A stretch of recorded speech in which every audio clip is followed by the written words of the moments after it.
Okay, great. Hi, everyone. I'm Ysabel Jurado. I'm from DSA Los Angeles. I'm running for Los Angeles City Council District 14. My opponent is Kevin De Leon. He has been made infamous from those tapes, and DSA, along with a lot of other groups, have called for him to resign. He failed to resign, and now we are running against him. A little bit about me. I'm a tenants rights attorney. I'm a single undocumented immigrants and a lifelong Angelino. I'm born and raised Highland Park, if you know where that is, and I'm still living in the same house that I grew up in with my dad because the rent is still too damn high. Because of what I saw in my neighborhood, the gentrification that took place, I saw renters being pushed out, but also small businesses. I became an eviction defense attorney, which happened to coincide with the pandemic.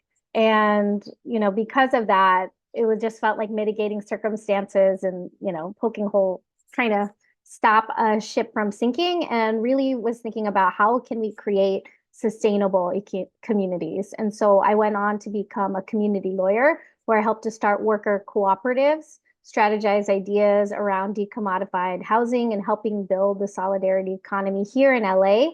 And I'm running because we need someone with the lived and professional experiences to tackle our most pressing challenges and have the same values as we all do on this call to really, not tinker with change, but really really work towards the radical future that we're trying to see here and hopefully getting a majority on our city council so that we can actually get that done.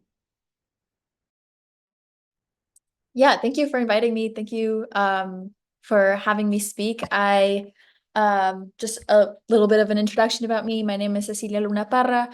I represent Berkeley's District 7 and City Council. And Berkeley's District 7 is the district that represents the UC Berkeley campus and the area surrounding UC Berkeley. So the district is 95% students, median age is 19. And we are the most progressive district in the city.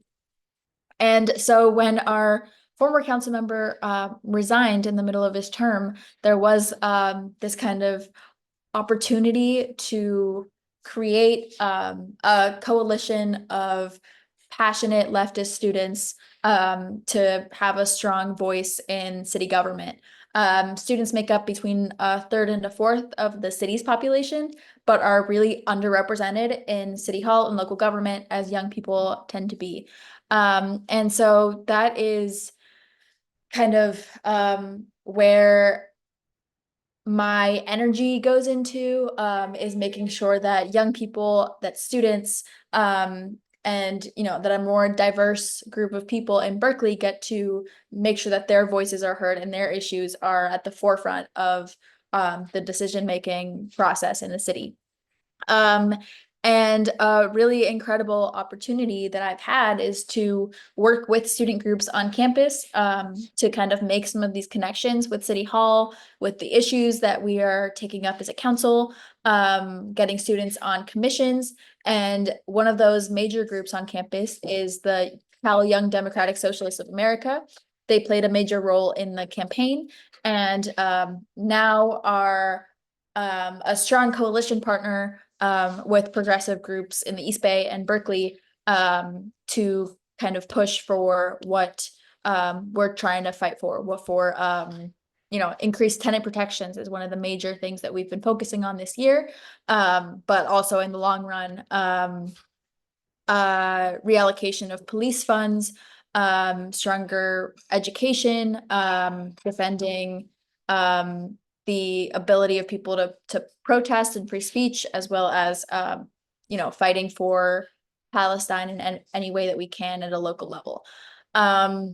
We have been facing a lot of obstacles, given that our council currently lies more on the moderate side, which makes it really difficult. There are 9 people on the Berkeley City Council, and I am the only socialist progressive member of the city council. So, this requires me and a lot of our coalition partners to make concessions to kind of build a broader partnership with other council members to make sure that we can actually get things done. Earlier this year, we passed one of the strongest demolition ordinances in the country, which means that when uh, current housing is being demolished and rebuilt, that those units need to be replaced one-to-one with affordable units. Rent-controlled units need to be replaced one-to-one with affordable units.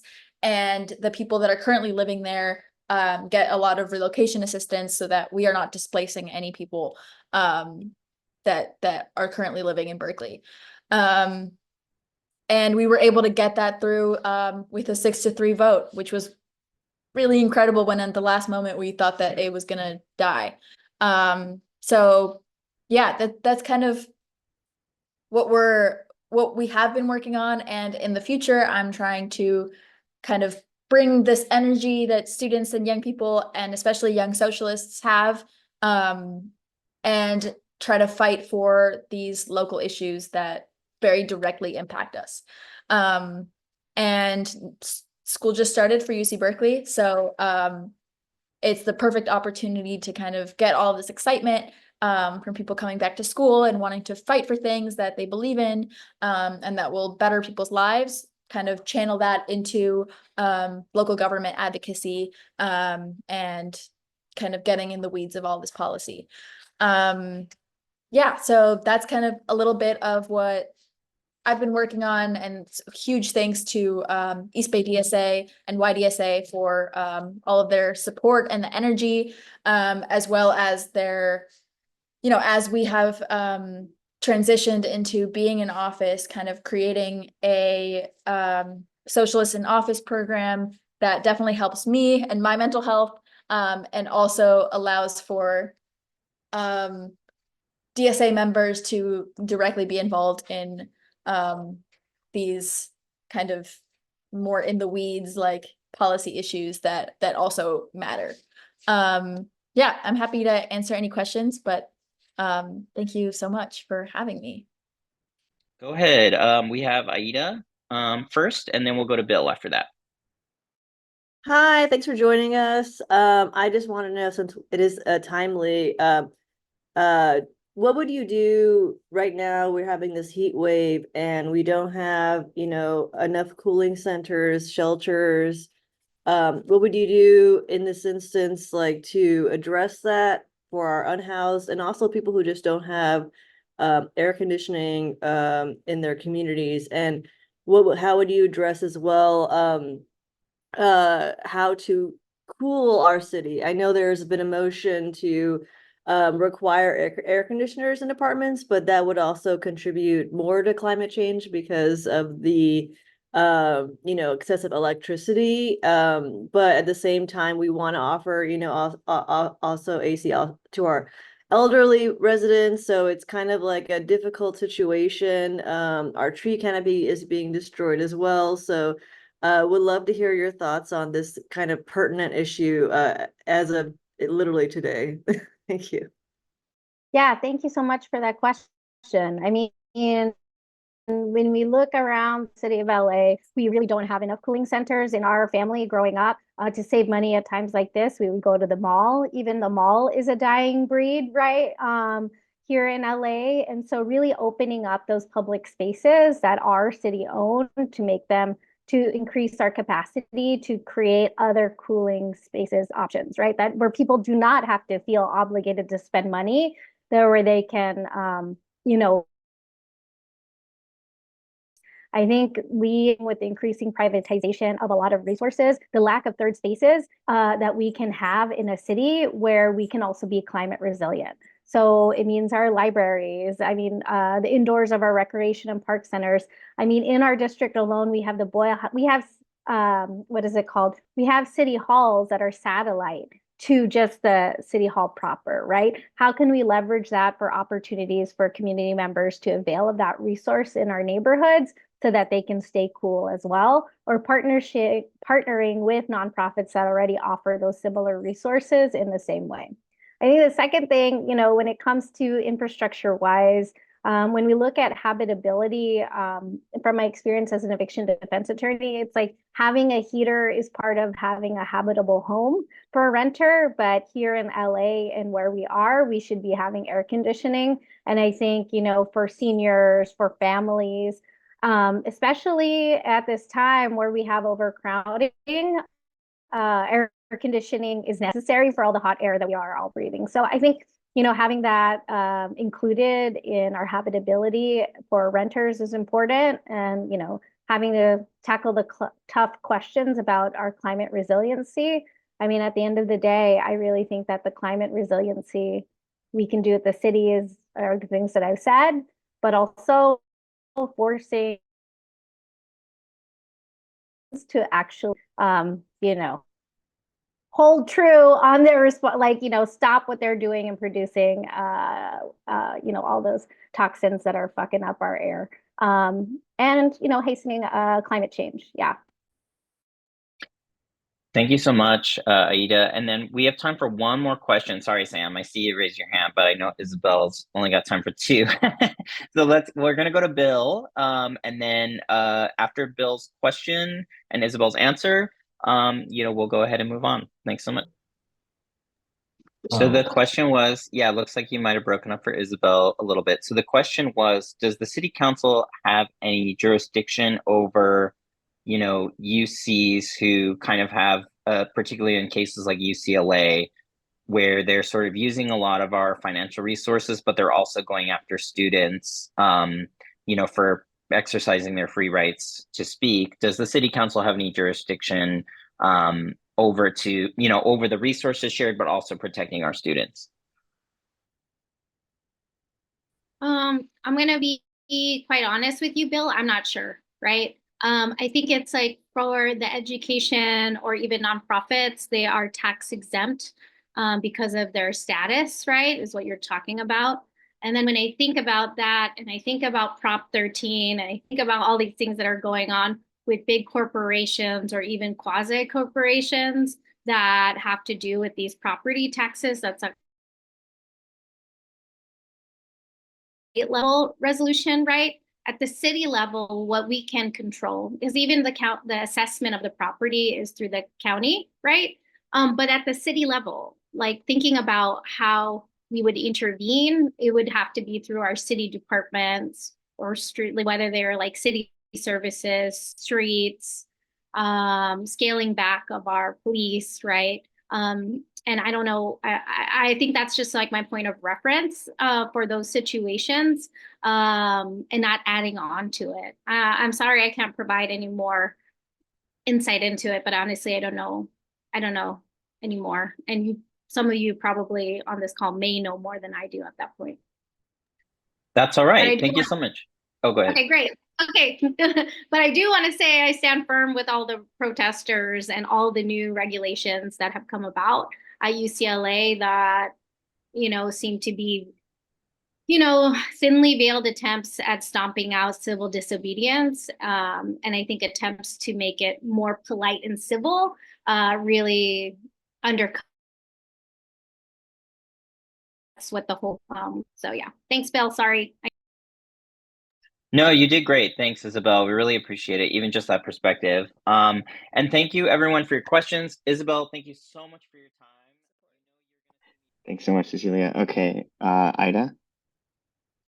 Hi, thanks for being here. I went to Berkeley, and so I have experience living there. And the biggest problems I saw, I mean, if nobody knows, Berkeley is the birthplace of single-family zoning, and they're one of the first places that I think have overturned that, luckily.